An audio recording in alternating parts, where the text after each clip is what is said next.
Ahead on the Nightcast, Tulsa firefighters are called into action to contain a minor chemical leak this afternoon. A massive search ends tonight in Okmulgee County. While an even bigger search continues in Detroit, we'll have a child search report. And a replacement is named for Wagner County's jail treasurer. This and all the news next on the Nightcast.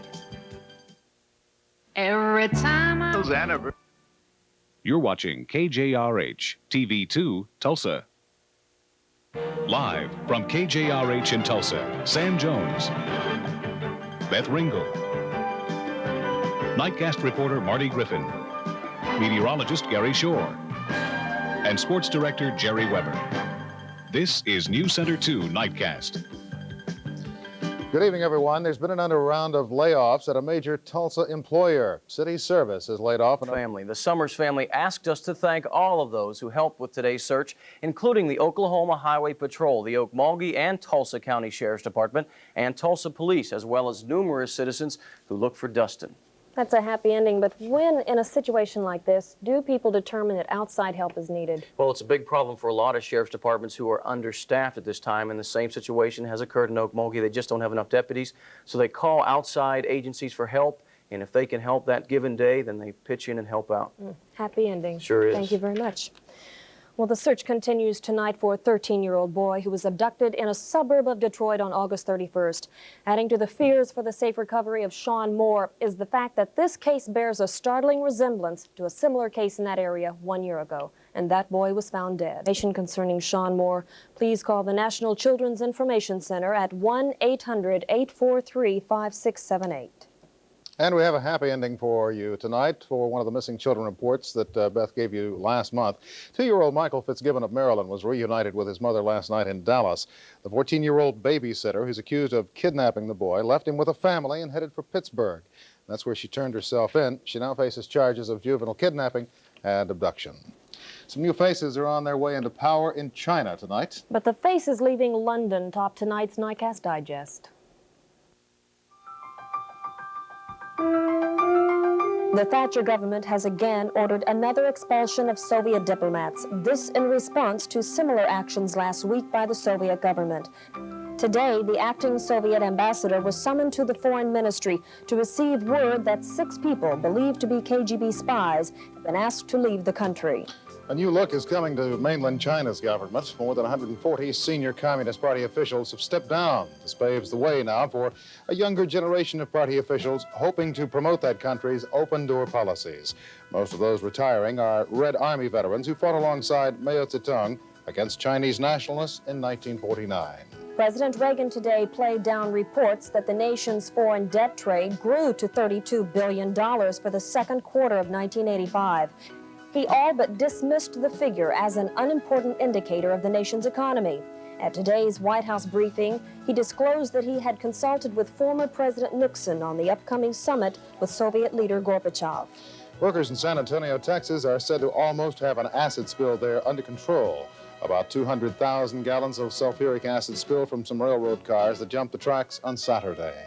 About 300 people, evacuated at the time, were allowed back in their homes today. Remember last week when we told you about the annual grape stomping championships in Seattle? Well, if you're perhaps not cut out for stomping, how about clogging?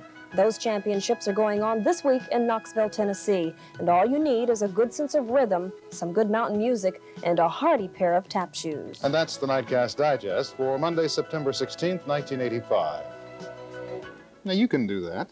I do that every day in the newsroom. I just kind of tap around. Beth has talents you wouldn't believe. I've seen you dance like that. Well, you better enjoy this nice, cool weather while you can. Because Gary says it looks like hot weather's coming back.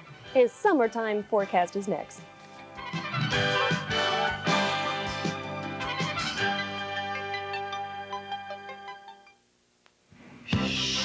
It's tab time at Sullivan's.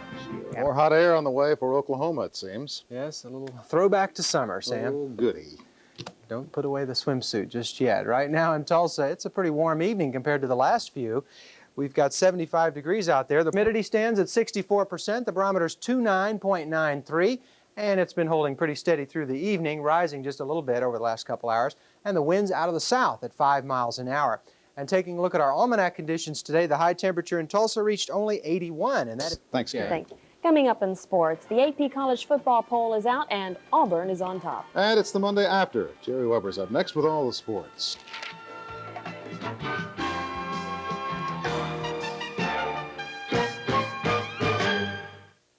Diamonds are forever, like diamond rings and gold. Wimbledon champion Boris Becker arrived at Tulsa International Airport late this afternoon and was promptly mobbed. Becker, along with Kevin Curran, Guillermo Vilas, and Vitas Gerulaitis, in town for the Tulsa Challenge Tuesday and Wednesday evenings at the Convention Center. That all starts at 7 o'clock. There was quite a few people around him. He draws the crowd. It sure does. Thanks, Jerry. Well, after a week of competition, she's ready now for a break. We'll take a look at one of Oklahoma's leading ladies.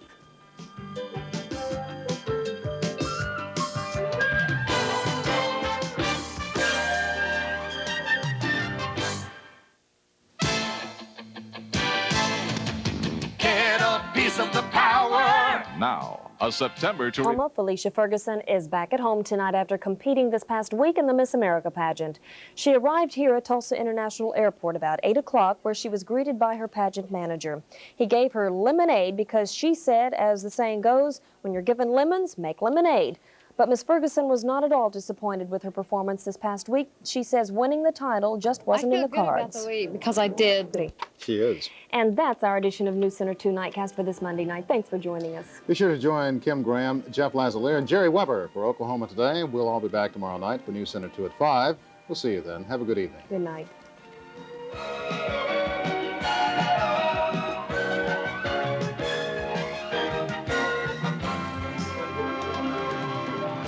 If you have a consumer complaint or a problem we can help you with, call the News Center 2 troubleshooter at 742-NEWS.